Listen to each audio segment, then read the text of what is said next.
Ang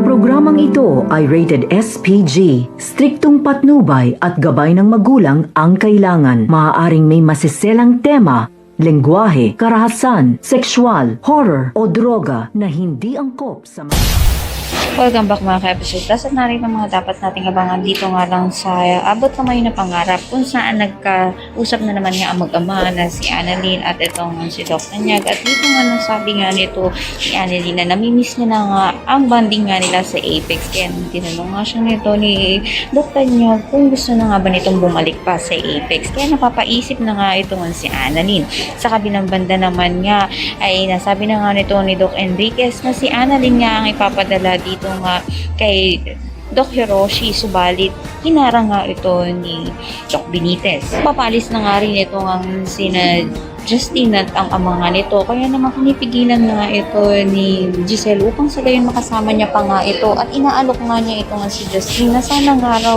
ay manatili na lang ito sa Pilipinas at magtrabaho na nga lang sa Apex. Kaya naman pakatutukan nga natin kung pipiliin nga ba nito ni Justine ng pasama ang kanyang ina.